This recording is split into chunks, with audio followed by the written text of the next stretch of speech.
Misteri Alas Purwo, gerbang dunia gaib di ujung timur Jawa. Gerbang hening di Banyuwangi. Sore itu, langit Banyuwangi berwarna oranye pucat. Jalan menuju Alas Purwo mulai sepi. Hanya ada suara ranting patah dan deru angin yang menggesek daun jati kering. Raka, seorang jurnalis muda dari Surabaya, datang bersama dua temannya, Mira dan Bagas. Mereka ingin membuat liputan dokumenter tentang misteri Alas Purwo. Raka pernah mendengar cerita bahwa Alas Purwo adalah tempat awal mula dunia. Masyarakat sekitar percaya bahwa hutan itu bukan hanya hutan biasa. Di dalamnya hidup makhluk halus, kerajaan jin, dan petapa yang tidak pernah mati. Cerita itu membuat Raka penasaran. Ia tidak percaya begitu saja. Baginya, semua harus bisa dijelaskan dengan logika. Namun begitu mereka tiba di gerbang masuk Alas Purwo, suasana berubah. Udara tiba-tiba dingin. Seolah ada mata yang mengawasi dari balik pepohonan.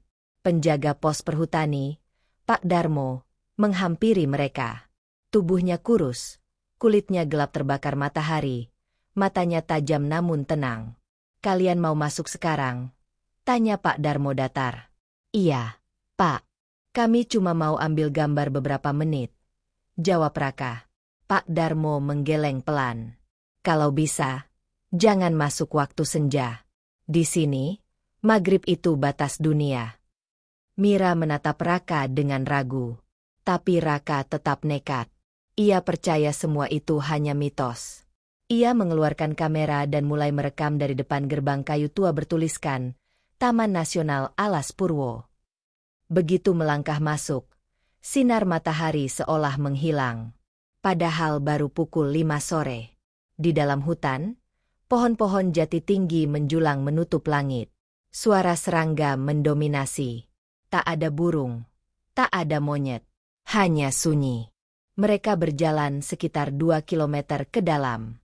Di tengah perjalanan, Bagas berhenti.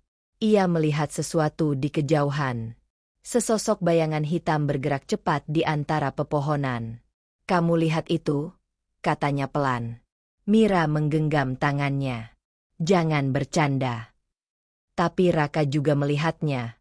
Hanya sekelebat. Mereka memutuskan kembali ke pintu masuk. Namun jalan yang mereka lewati terasa berbeda. Pohon-pohon tampak asing. Tidak ada jejak kaki mereka di tanah. Kompas yang Raka bawa berputar tanpa arah. Mira mulai panik. "Raka, ini jalan yang tadi, kan?" "Iya, harusnya iya," jawabnya pelan. Tapi nada suaranya goyah. Tiba-tiba terdengar suara gamelan dari jauh. Suara itu halus, seperti datang dari dalam bumi. Mereka berhenti. Suaranya semakin jelas. Ada kendang, ada suling, ada sinden yang melantunkan tembang Jawa kuno. Bagas menutup telinganya. Suara itu dari mana? Raka menatap sekeliling. Tak ada rumah, tak ada orang.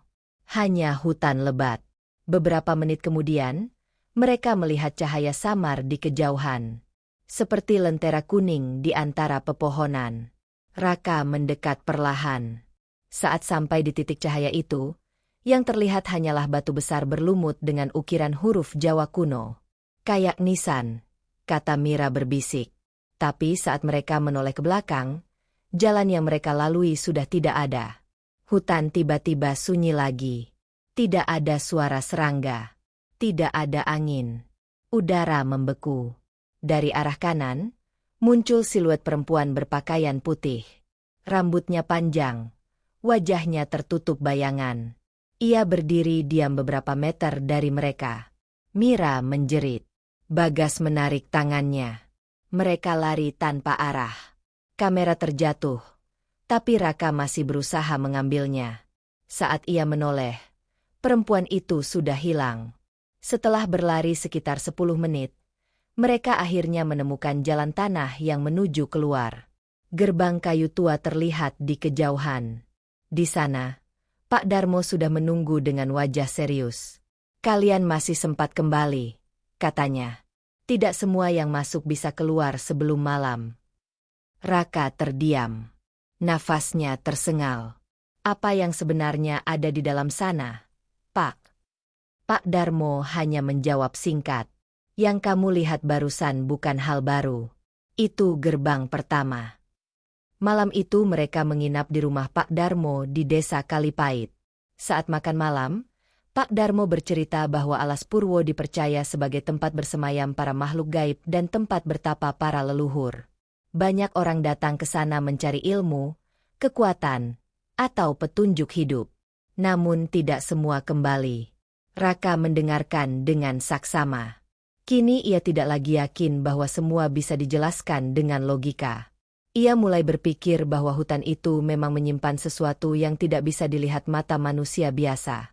Di luar rumah, angin berhembus pelan. Dari arah hutan, samar-samar terdengar suara gamelan lagi. Raka menatap jendela.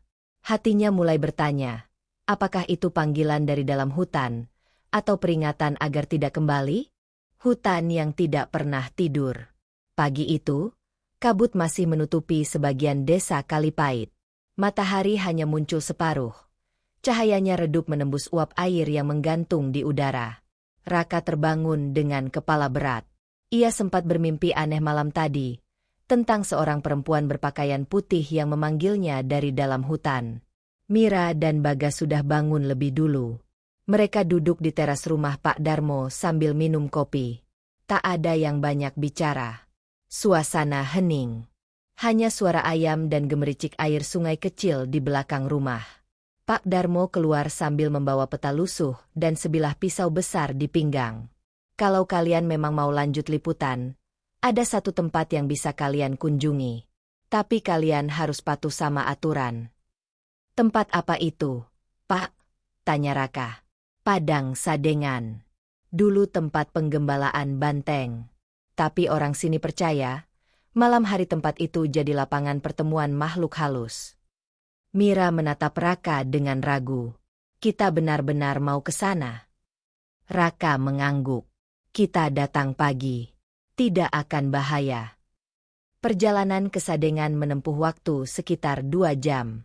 Jalan setapak penuh akar, licin, dan lembab. Pohon-pohon tinggi menjulang. Daunnya menutupi langit. Suara langkah kaki mereka terasa menggema di tanah basah.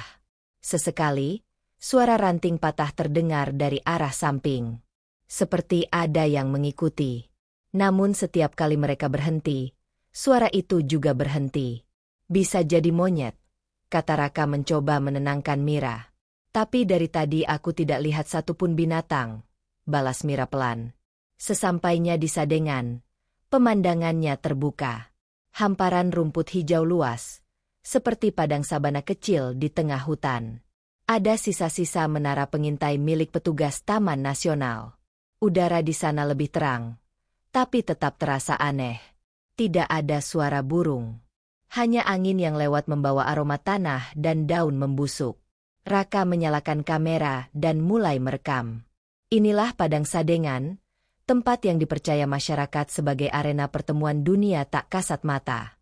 Banyak pengunjung mengaku mendengar suara gamelan atau melihat sosok bayangan di kejauhan. Mira menatap sekeliling. Kalau katanya tempat ini ramai malam hari, kenapa kita datang sekarang? Karena aku tidak mau menguji nasib, jawab Raka setengah bercanda.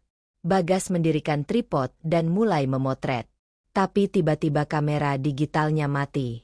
Baterai penuh, tapi layar hitam. Ia mencoba menyalakan lagi, tetap tidak bisa. Kayak ada yang ganggu sinyal listriknya. Gumam Bagas. Mereka duduk di bawah menara kayu. Raka melihat ke arah utara. Ada gundukan tanah seperti bekas bukit kecil. Di atasnya berdiri pohon besar dengan akar menjulur ke tanah. Pak Darmo pernah bilang, di tempat itu dulu pernah ditemukan guci kuno dan tulang manusia yang dikubur dalam posisi duduk.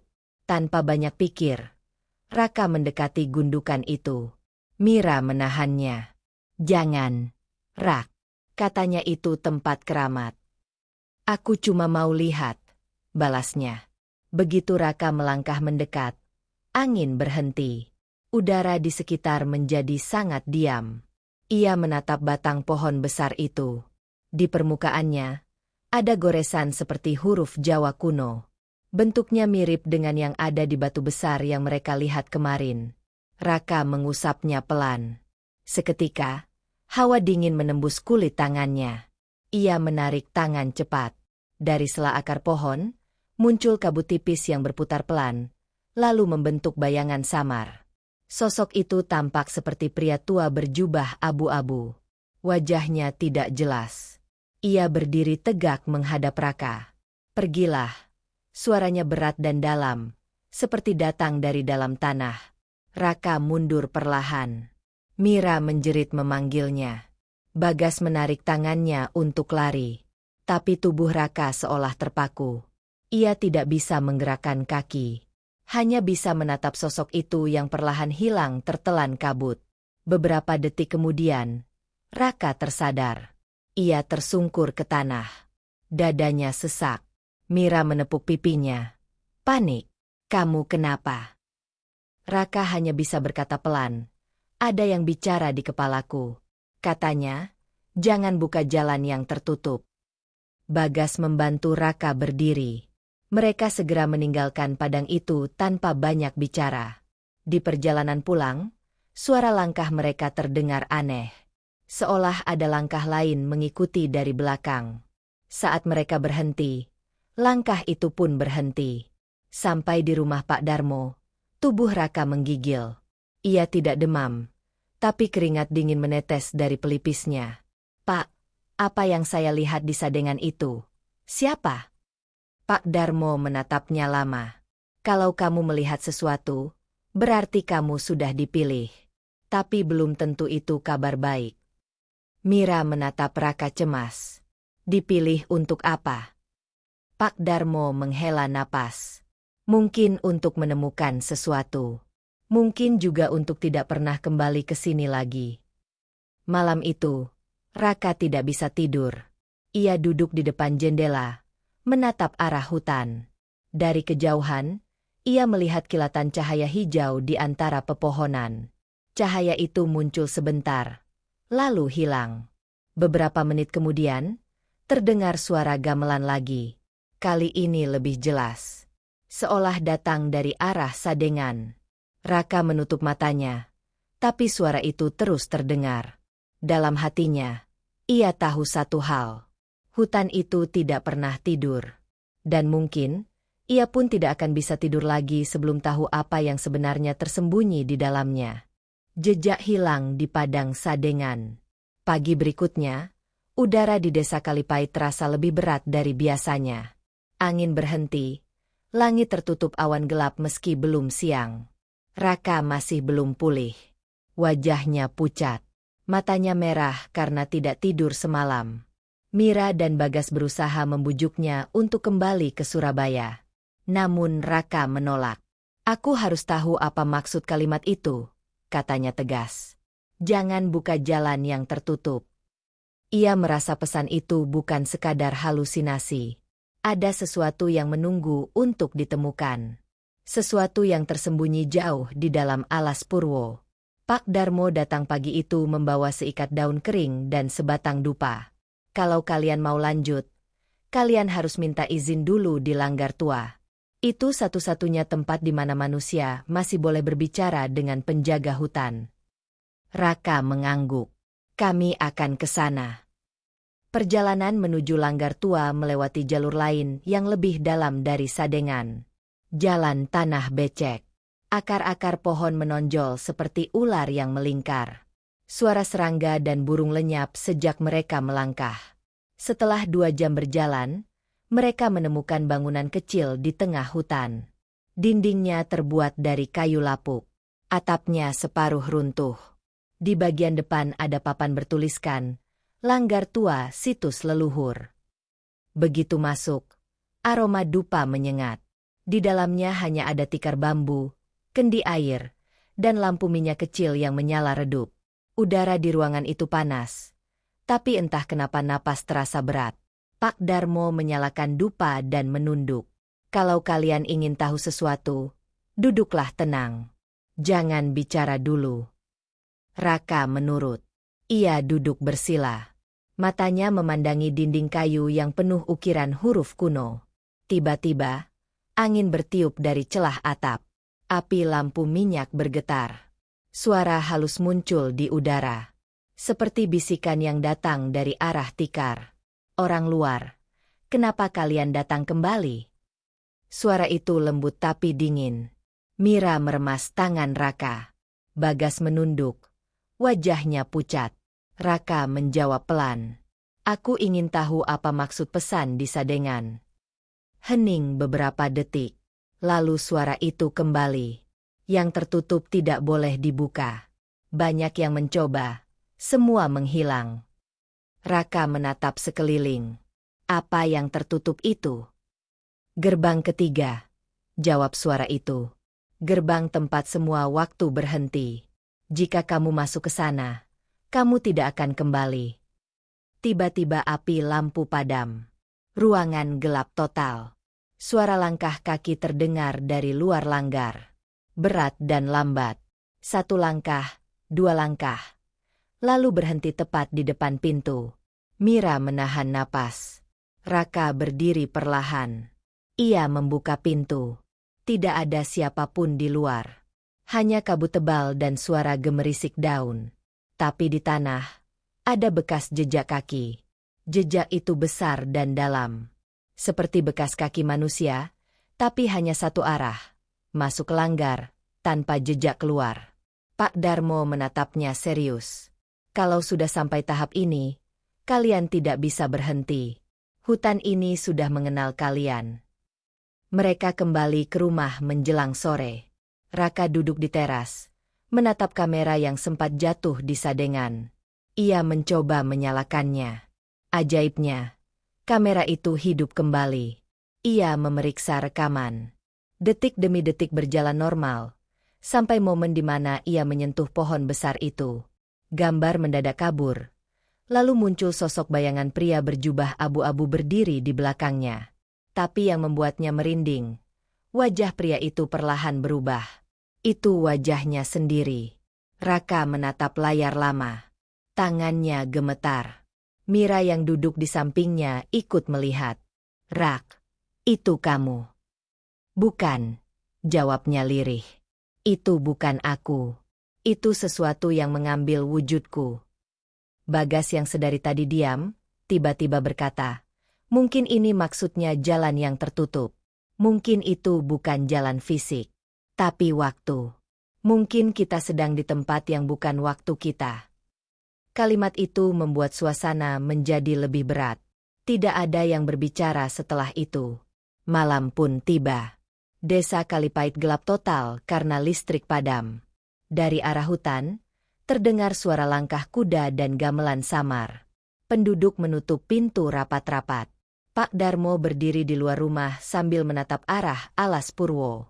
Kalian sudah membuka sesuatu, katanya pelan.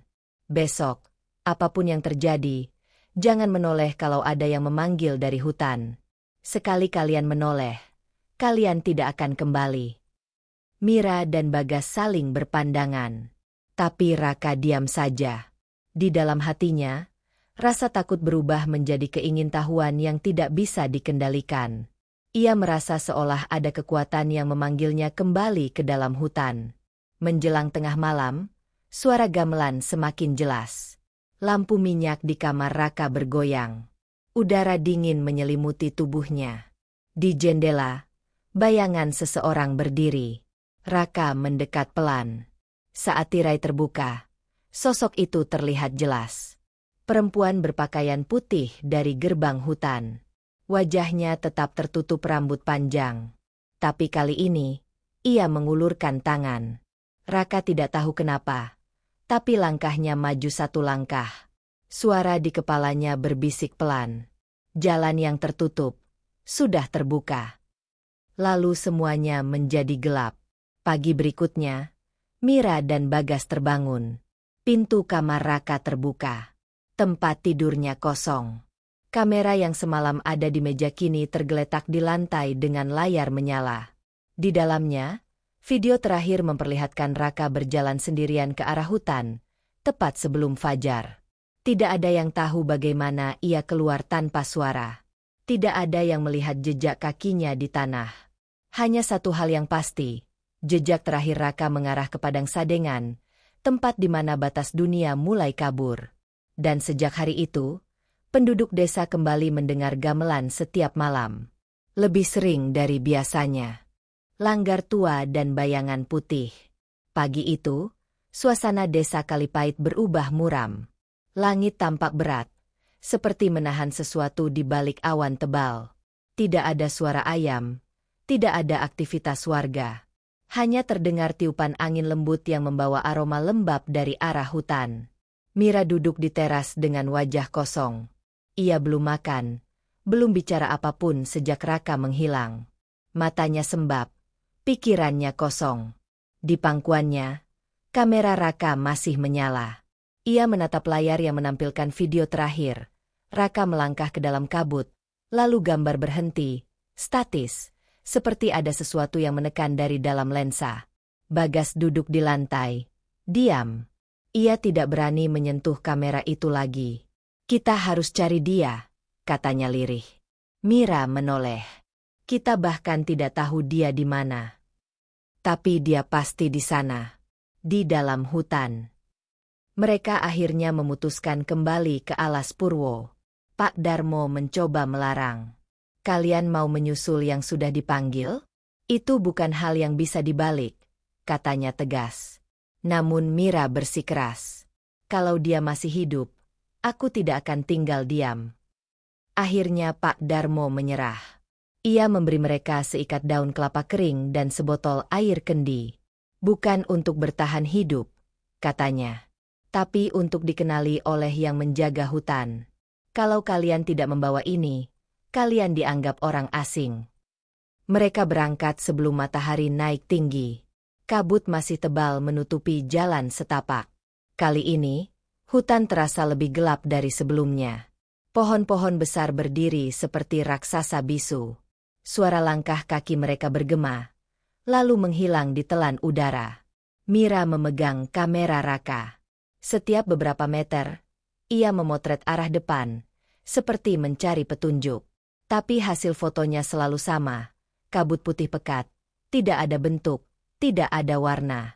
Setelah 1 jam berjalan, mereka tiba di persimpangan. Arah kiri menuju Padang Sadengan, arah kanan menuju Langgar Tua. Kita cari di Langgar dulu, kata Bagas. Mungkin dia kembali ke sana. Langgar Tua tampak lebih rusak dari terakhir mereka datang. Dindingnya sebagian roboh, atapnya miring. Tapi aroma dupa masih tercium kuat. Lampu minyak di dalamnya menyala seperti semalam. Begitu masuk, Mira langsung merasakan hawa panas menusuk. Keringatnya menetes meski udara di luar dingin. Ia memanggil nama Raka beberapa kali, tapi tak ada jawaban. Bagas berkeliling memeriksa bagian belakang. Di sana, ia menemukan sesuatu, jejak kaki. Ukurannya sama seperti Raka. Jejak itu menembus tanah basah dan mengarah ke dalam ruangan kecil di belakang langgar. Mereka mengikuti jejak itu. Ruangan itu sempit, gelap, dan berdebu. Di salah satu dindingnya ada lubang besar, seperti terowongan kecil yang menembus tanah. Anginnya lembab dan dingin. Dia masuk ke sana, tanya Mira. Bagas mengangguk pelan. Sepertinya begitu. Mira menyalakan senter kamera dan menyorot ke dalam. Terowongan itu sempit tapi memanjang. Di dinding tanahnya ada ukiran aneh menyerupai simbol kuno. Semakin dalam mereka melangkah, udara semakin panas, napas terasa berat. Beberapa meter di depan, mereka mendengar suara langkah. Pelan, tapi jelas. Rak? Panggil Mira. Tidak ada jawaban. Tapi langkah itu terus mendekat. Dari kegelapan, muncul siluet seseorang. Tinggi, kurus, berjalan pelan. Saat cahaya senter menyentuh wajahnya, Mira menjerit. Itu bukan Raka. Wajahnya memang mirip, tapi matanya kosong. Kulitnya pucat seperti tanah liat.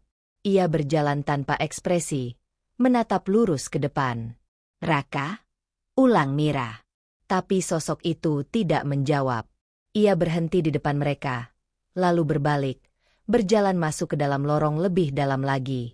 Mira ingin mengejar, tapi Bagas menahannya.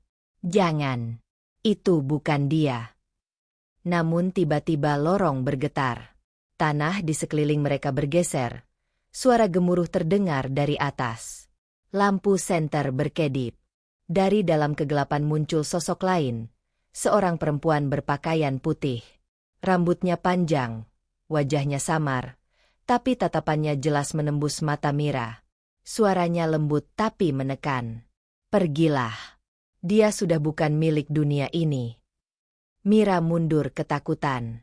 Siapa kamu? Penjaga gerbang. Aku menjaga agar dunia tidak saling menelan. Bagas menarik Mira keluar. Tanah mulai runtuh di belakang mereka. Suara gemuruh semakin keras. Mereka berlari sampai keluar langgar, terengah-engah. Begitu keluar, langgar itu benar-benar runtuh. Hanya tersisa tiang kayu dan debu. Mira menatap ke arah reruntuhan itu dengan air mata. Dia masih di sana. Pak Darmo yang tiba tak lama kemudian hanya bisa berkata pelan. Yang kamu lihat bukan Raka. Itu bayangan putih. Penjaga jalan waktu. Dia mengambil rupa orang yang hilang agar yang lain tidak ikut tersesat. Mira menatap hutan dengan mata kosong. Tapi kenapa dia memanggil aku? Karena kamu sudah melihat gerbangnya, jawab Pak Darmo. Dan kalau kamu terus mencarinya, kamu juga akan menghilang. Mira terdiam. Tapi dalam hatinya, suara gamelan kembali terdengar, pelan dan halus, seperti datang dari jauh. Ia tahu panggilan itu belum berhenti. Malam itu, Mira duduk di depan jendela sambil menggenggam kamera Raka. Di layar, muncul gambar samar, langgar yang utuh, pintunya terbuka, dan sosok perempuan putih berdiri di depan. Ia menatap lurus ke arah kamera, seolah tahu sedang dilihat. Lalu, dengan suara yang hampir tak terdengar, ia berbisik. Gerbang kedua sudah terbuka. Gua istana dan ritual tengah malam. Hari berikutnya, langit Banyuwangi berwarna kelabu. Kabut tipis menutupi jalan-jalan desa. Udara dingin menyusup ke tulang. Suara ayam pun tak terdengar. Seolah seluruh desa sedang menahan napas. Mira duduk di depan rumah Pak Darmo. Matanya kosong. Semalam ia tidak tidur. Bayangan perempuan berpakaian putih terus muncul dalam pikirannya. Kata-kata terakhirnya bergema di kepala. Gerbang kedua sudah terbuka. Bagas menghampiri sambil membawa peta lusuh yang diberikan Pak Darmo. Lihat ini. Ada satu tempat lagi di peta ini yang belum kita datangi. Namanya Gua Istana. Mira menatapnya sekilas. Apa hubungannya dengan Raka? Entah. Tapi kalau benar ada 3 gerbang, mungkin gua itu yang terakhir. Pak Darmo keluar membawa 2 obor dan sebotol air kendi. Ia menatap keduanya lama. Kalian mau ke Gua Istana? Itu bukan tempat biasa. Orang-orang yang masuk jarang kembali.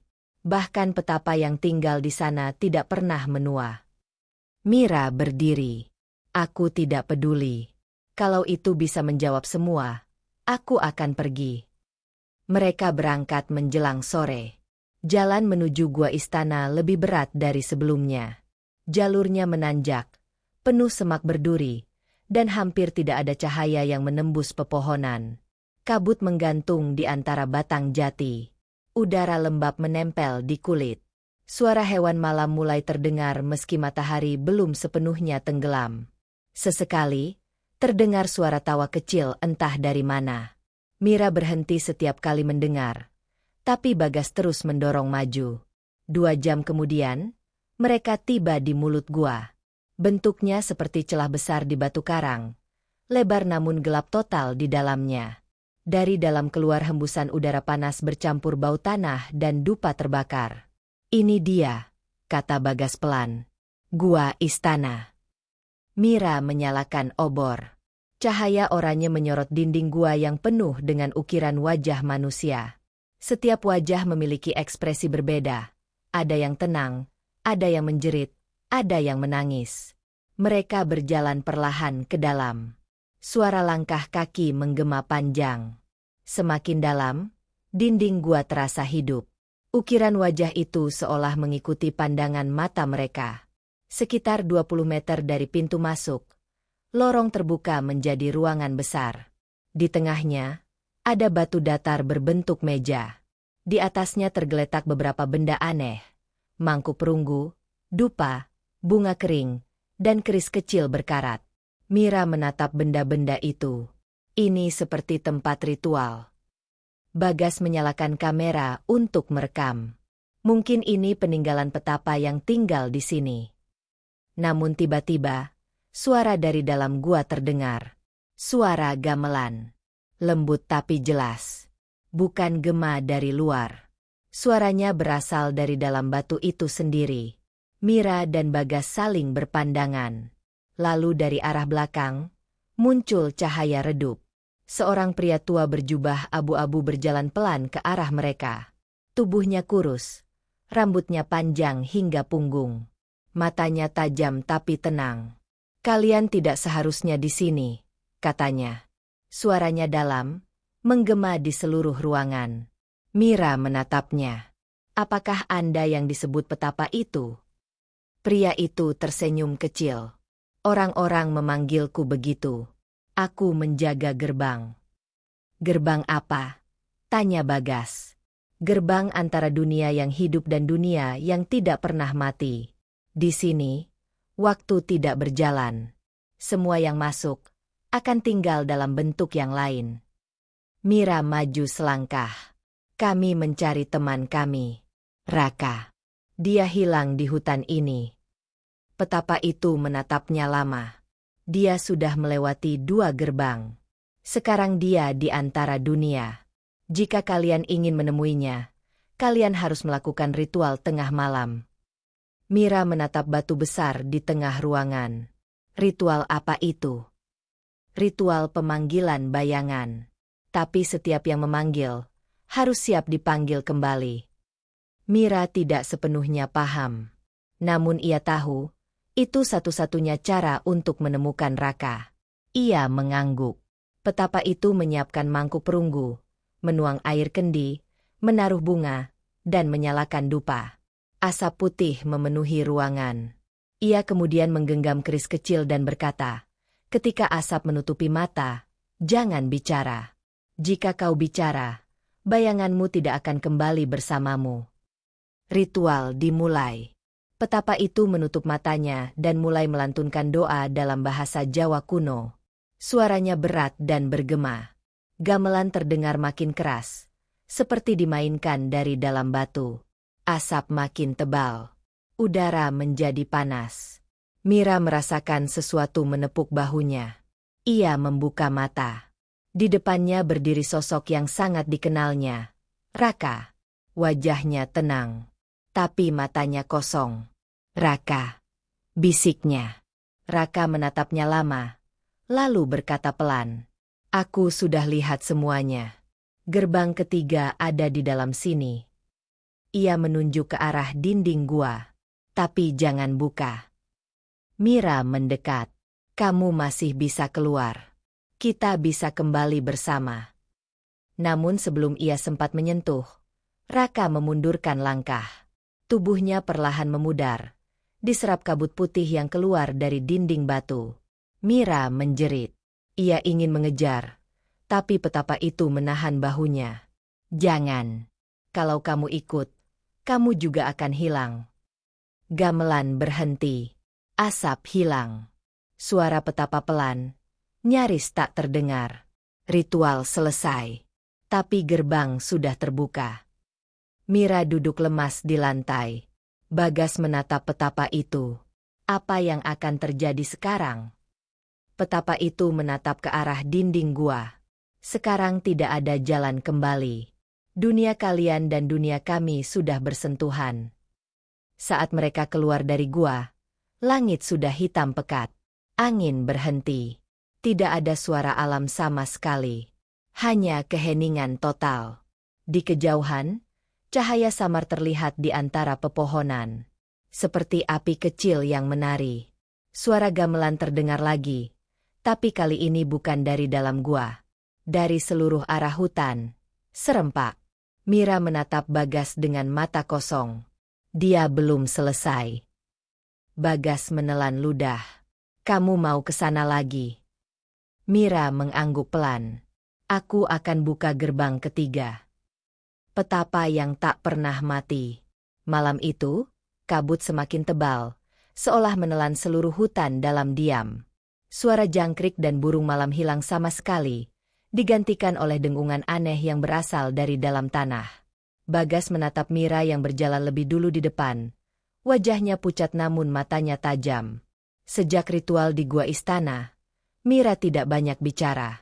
Ia lebih sering memandangi kegelapan dan bergumam pelan seperti mendengarkan sesuatu. Bagas tahu, ada yang berubah dalam diri sahabatnya itu. Mereka kembali ke rumah Pak Darmo menjelang dini hari. Lelaki tua itu sedang duduk di teras.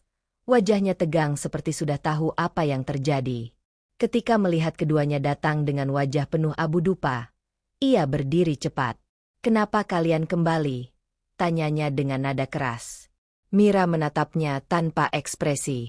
Gerbang kedua sudah terbuka. Dan aku tahu di mana yang ketiga. Pak Darmo mundur satu langkah. Kau tidak boleh membukanya. Nak, tidak ada manusia yang bisa menahan kutukan dari gerbang ketiga. Itu tempat di mana arwah yang menolak mati dikurung. Petapa itu bilang Raka ada di sana. Jawab Mira dingin. Aku tidak akan berhenti sebelum menemukannya. Bagas menatap keduanya, mencoba menenangkan. Pak, apa sebenarnya gerbang itu?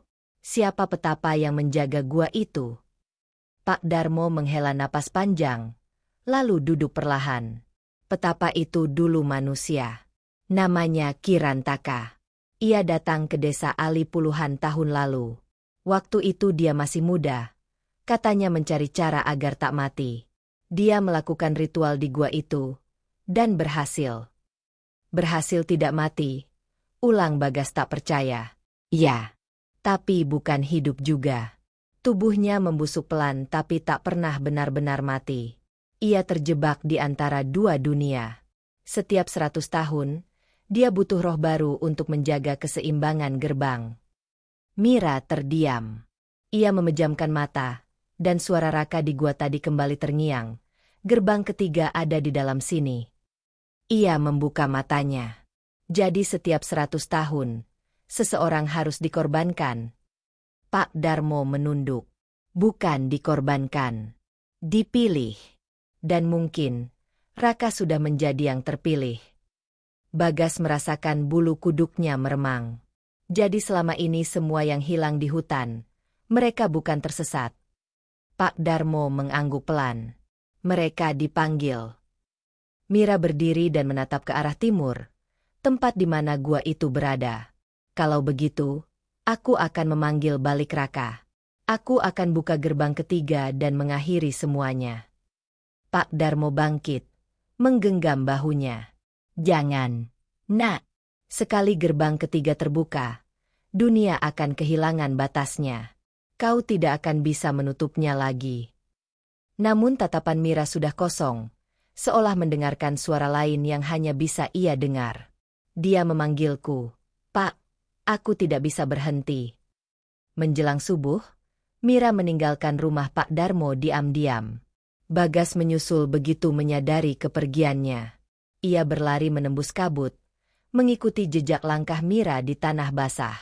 Setelah hampir 1 jam berjalan, ia mendengar suara gamelan samar, seperti waktu di gua. Ia mempercepat langkah, dan di balik pepohonan besar, ia melihat Mira berdiri di depan batu besar yang retak di tengahnya.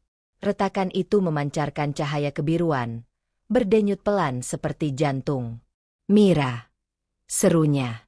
Mira menoleh pelan, senyum kecil terlukis di bibirnya. Ini dia, gerbang ketiga. Bagas mendekat, napasnya berat. Kau gila, kau mau buka itu? Tidak perlu dibuka, kata Mira pelan. Dia sudah menungguku. Tiba-tiba, Dari dalam cahaya biru itu, muncul sosok Kirantaka. Kali ini ia tidak tampak seperti manusia. Kulitnya pucat keabu-abuan, matanya putih seluruhnya, dan rambutnya melayang seolah ditiup angin dari dalam bumi. Anak itu benar. Suaranya berat dan bergema di udara. Gerbang tidak bisa ditutup sebelum juru kuncinya berganti. Bagas mundur ketakutan. Apa maksudmu berganti? Rantaka menatap Mira. Dia telah memanggil bayangan dari dunia lain. Sekarang bayangannya yang harus tinggal. Mira menatapnya tajam. Kalau itu satu-satunya cara untuk membawa Raka kembali, aku akan lakukan. Bagas memegang lengannya. Mira, jangan. Dia menipumu. Ini perangkap. Tapi Mira hanya menatapnya sebentar dan tersenyum samar. Terima kasih sudah menemaniku. Gas. Ia lalu melangkah ke depan, masuk ke dalam cahaya biru itu. Tubuhnya bergetar, seolah diserap sesuatu. Rantaka mengangkat tangannya, dan dari cahaya itu keluar sosok lain. Raka. Tubuhnya utuh. Matanya terbuka lebar. Ia menatap sekeliling kebingungan. Bagas berlari ke arahnya. Raka, kau hidup. Namun di baliknya, cahaya biru berubah merah darah. Teriakan Mira terdengar, panjang dan menyayat. Rantaka menatap langit dan tertawa keras. Tubuhnya kemudian hancur menjadi abu, terserap ke dalam batu besar yang kini pecah sepenuhnya. Bagas memeluk Raka yang masih lemas. Apa yang terjadi? Raka menatapnya dengan mata kosong. Dia sudah jadi penjaga baru. Bagas menatap ke arah batu besar itu. Dari dalam retakan, wajah Mira perlahan muncul di permukaan batu. Matanya terbuka tapi tanpa ekspresi. Ia seperti sedang tidur dalam batu itu. Raka memejamkan mata dan berbisik lirih. Gerbang ketiga sudah tertutup, tapi dengan harga yang tidak bisa ditebus. Matahari pagi akhirnya muncul di ufuk timur. Kabut perlahan hilang, dan suara burung kembali terdengar. Tapi hutan di sekitar gua istana kini berbeda. Lebih sunyi, lebih berat. Pak Darmo berdiri di pinggir jalan desa, menatap asap tipis yang masih naik dari arah hutan. Ia bergumam, kutukan Kirantaka belum berakhir. Hanya berganti penjaga. Bagas dan Raka meninggalkan desa keesokan harinya. Namun setiap kali mereka menatap ke arah timur, bayangan wajah Mira masih terlihat di antara kabut gunung. Seolah menatap mereka, menunggu waktu gerbang itu terbuka lagi. Gerbang yang terbuka kembali. 3 bulan setelah kejadian di Alas Purwo, Bagas dan Raka berusaha menjalani hidup normal di Banyuwangi. Mereka bekerja di bengkel kecil milik teman lama. Siang hari sibuk dengan mesin dan oli, tapi malam selalu terasa panjang. Sejak kembali dari hutan, Raka sering terbangun tengah malam. Ia duduk di ranjang, memegangi dada sambil menatap kosong. Kadang ia berbisik memanggil nama Mira. Kadang ia menatap ke arah jendela dengan wajah ketakutan.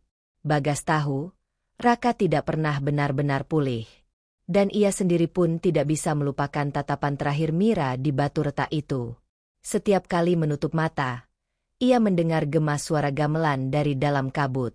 Suatu malam, listrik di rumah kontrakan mereka mati tiba-tiba. Semua lampu padam. Udara menjadi dingin. Saat Bagas mencoba menyalakan lilin, terdengar ketukan lembut di pintu depan. Tok, tok, tok. Bagas menatap Raka. Kau dengar itu? Raka diam. Tangannya gemetar. Ia berjalan perlahan ke pintu. Saat membukanya, tidak ada siapa-siapa. Hanya angin malam yang berhembus lembut. Namun di lantai depan, ada sehelai daun kering berbentuk aneh, seperti cap tangan manusia. Begitu Raka menyentuh daun itu, seluruh rumah bergetar. Suara gamelan menggema pelan, lalu terdengar bisikan lirih dari arah dapur. Gerbang belum tertutup, juru kunci belum lengkap. Bagas langsung menarik Raka menjauh. Kita harus pergi dari sini. Mereka berlari keluar, menembus hujan yang tiba-tiba turun deras. Saat mencapai jalan besar, Raka berhenti. Ia menatap ke arah timur. Di balik langit mendung, ada cahaya biru redup yang mereka kenal. Dia memanggil, kata Raka pelan. Bagas memegang bahunya. Kau jangan gila. Kita sudah hampir mati waktu itu. Raka menatapnya tajam. Kalau kita tidak kembali, gerbang itu akan terbuka sendiri. Dan kali ini bukan cuma kita yang jadi korban. Bagas terdiam. Ia tahu Raka benar. Sejak awal, semua ini bukan sekadar kutukan lokal. Ini sesuatu yang lebih besar. Keesokan paginya, mereka kembali ke desa Ali. Pak Darmo menyambut mereka dengan wajah lelah. Lelaki tua itu tampak lebih kurus, dan rumahnya penuh abu dupa. Kalian tidak seharusnya datang lagi, katanya tanpa menatap. Raka meletakkan daun kering di atas meja. Dia datang ke kami. Apa artinya? Pak Darmo memejamkan mata. Daun tangan itu pertanda juru kunci baru belum diterima dunia arwah. Mira masih menolak tempatnya. Jika begitu, gerbang akan mencari tubuh pengganti. Bisa siapa saja yang pernah terlibat. Bagas menatap Raka. Berarti salah satu dari kita. Pak Darmo mengangguk perlahan. Ya, tapi hanya satu yang bisa mengunci kembali gerbang itu. Harus ada yang masuk dan tidak kembali. Raka menatap api dupa yang bergetar. Kalau begitu, biar aku yang pergi. Aku yang seharusnya mati waktu itu. Bagas langsung menolak.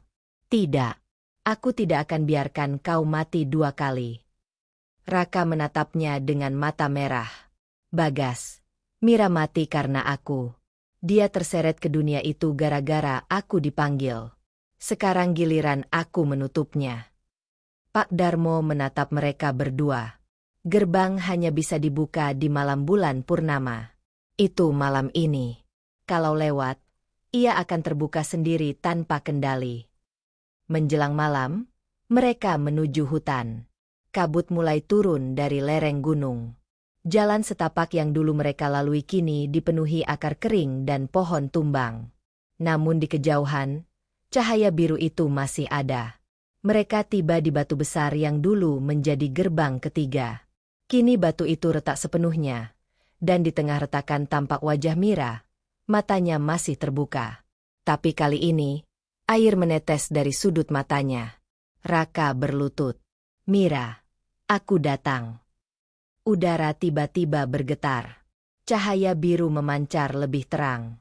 Suara gamelan terdengar lagi, namun kali ini diikuti dengan tangisan pelan. Pak Darmo menancapkan tongkatnya ke tanah dan mulai membaca mantra.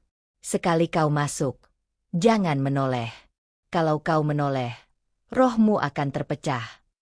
Raka mengangguk. Ia menatap Bagas untuk terakhir kalinya. Kalau aku gagal, bakarlah gua ini. Jangan biarkan siapapun mendekat lagi. Bagas menahan air mata. Kau janji akan kembali. Raka hanya tersenyum tipis. Kau tahu aku tak bisa janji soal itu. Ia lalu melangkah ke dalam retakan batu. Cahaya menyilaukan memenuhi hutan. Suara gamelan berhenti seketika. Semua menjadi sunyi. Bagas memejamkan mata. Saat ia membukanya, batu besar itu sudah kembali utuh. Tidak ada cahaya. Tidak ada wajah Mira. Pak Darmo terjatuh ke tanah. Kehabisan tenaga. Gerbang sudah tertutup. Untuk sekarang. Bagas mendekat, menatap batu itu lama. Ia menempelkan tangannya ke permukaan dingin batu, dan untuk sesaat, ia merasakan detak jantung dari baliknya.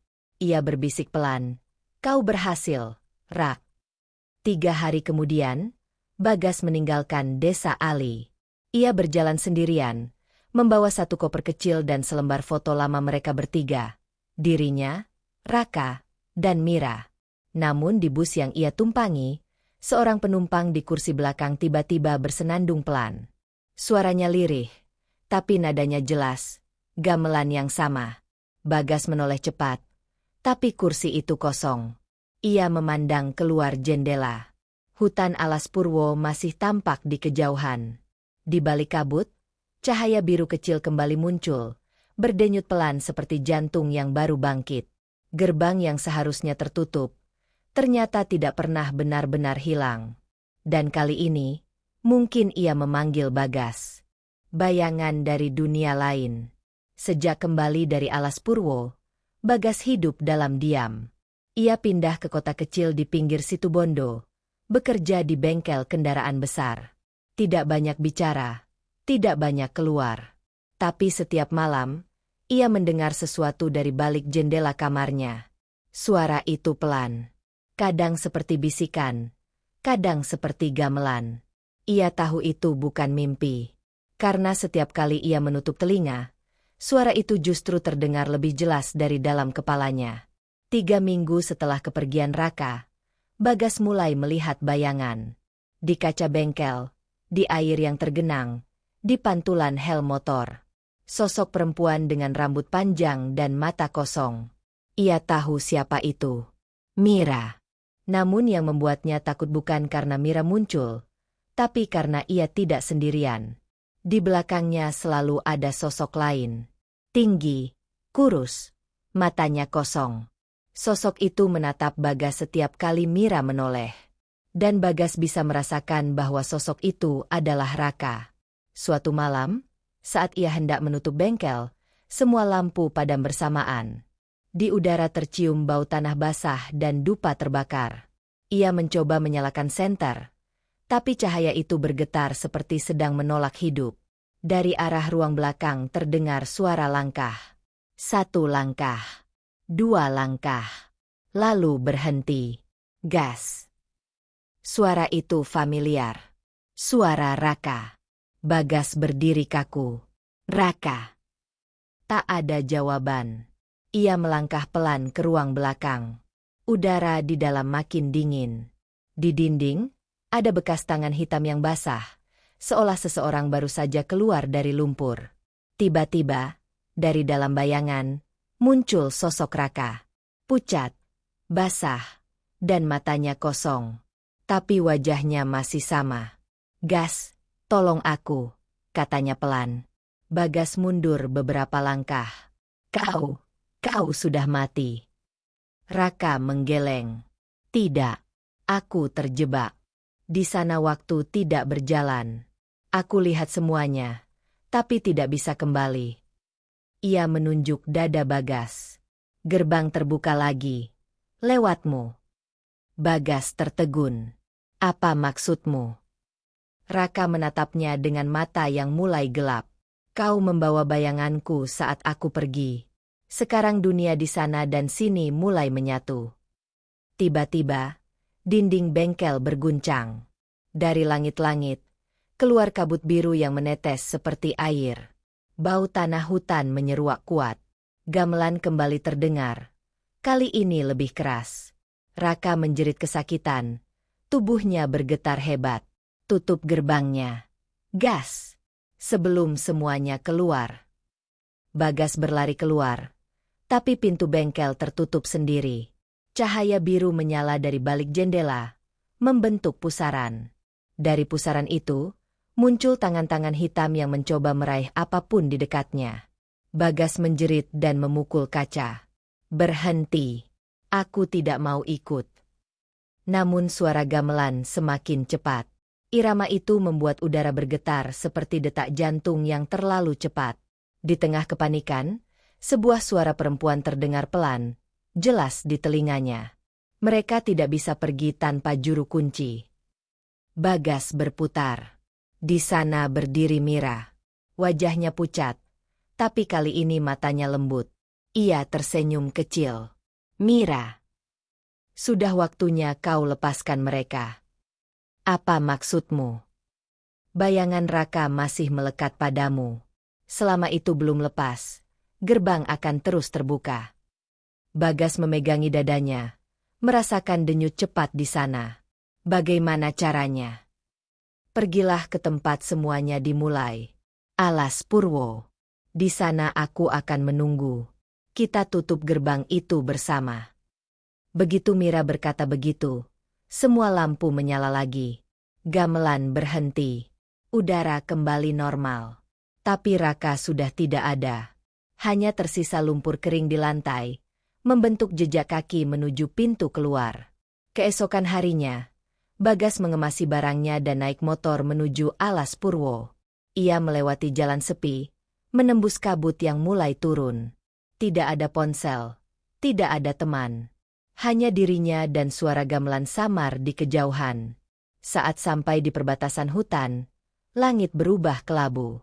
Kabut tebal menutupi pohon. Udara di sana seperti menahan napas. Ia berjalan perlahan mengikuti jalur lama menuju gua. Namun kali ini, hutan terasa berbeda.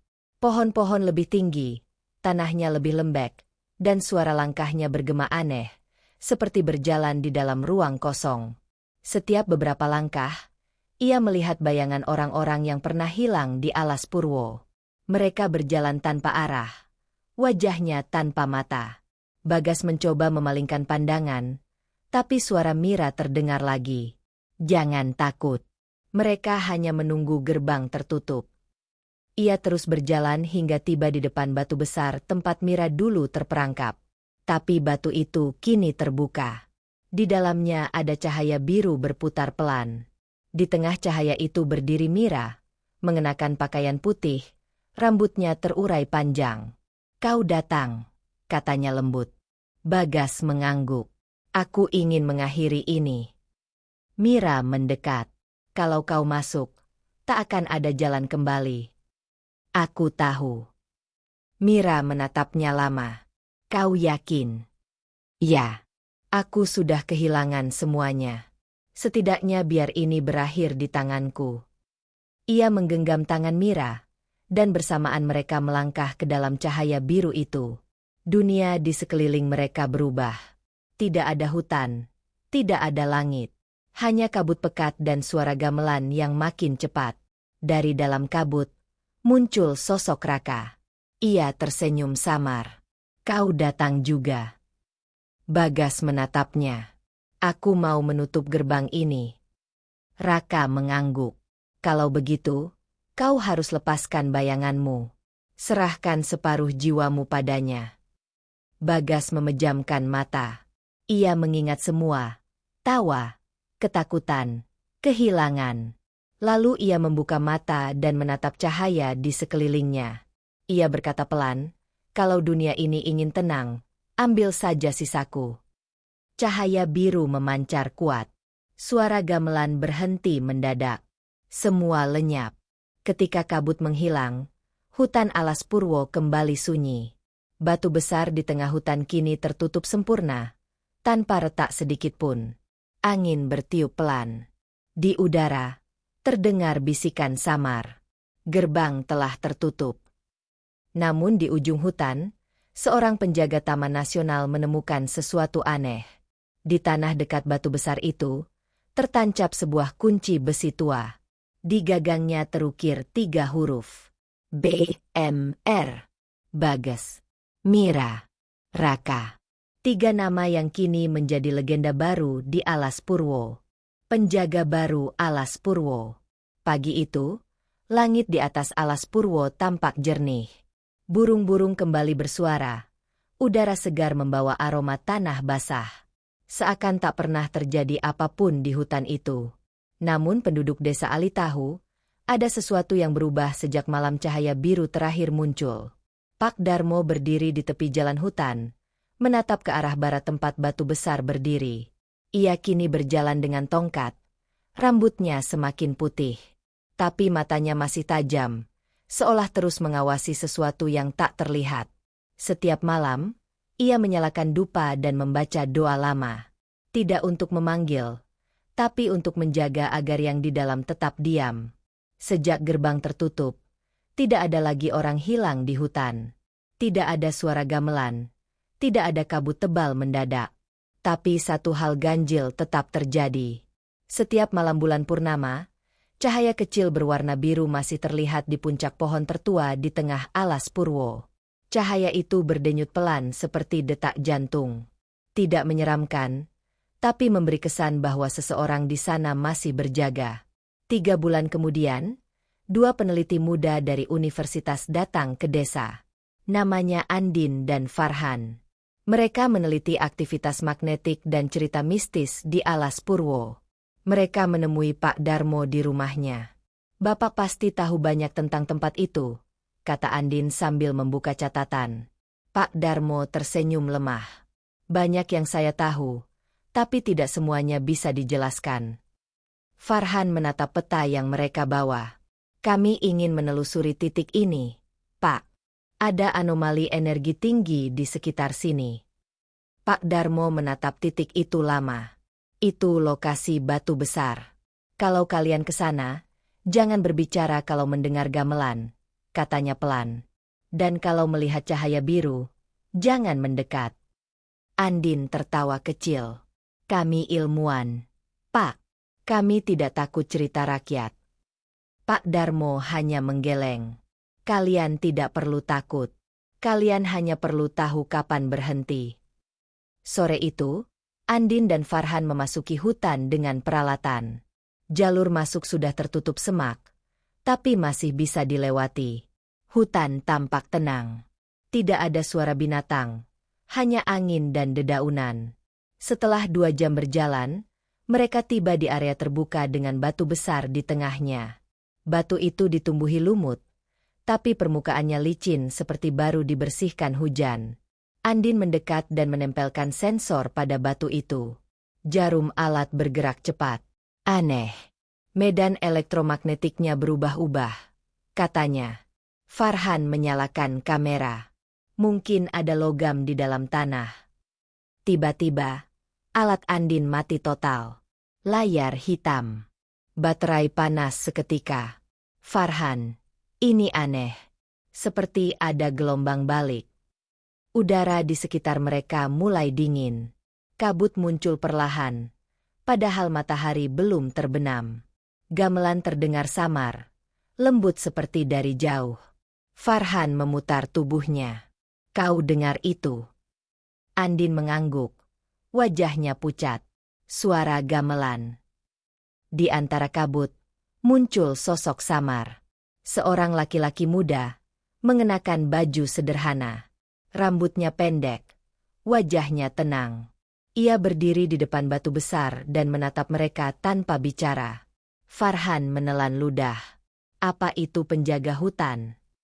Sosok itu mendekat perlahan. Langkahnya tidak menimbulkan suara. Ia berhenti 1 meter di depan mereka, lalu berkata pelan, "Kalian seharusnya tidak di sini." Andin mencoba menjelaskan. "Kami hanya meneliti, tidak bermaksud mengganggu." Sosok itu menatapnya. "Tempat ini sudah dijaga. Jika kalian melangkah lebih jauh, kalian tidak akan kembali." Farhan memegang kamera, tapi lensanya langsung buram. Sosok itu menghilang sekejap. Hanya terdengar bisikan lembut di telinga mereka. "Tinggalkan hutan ini saat cahaya masih hidup." Kabut semakin pekat. Gamelan berubah menjadi lebih cepat. Nada-nadanya kacau. Mereka berdua panik dan berlari keluar tanpa arah. Butuh waktu 2 jam sampai akhirnya mereka keluar dari hutan dengan napas tersengal.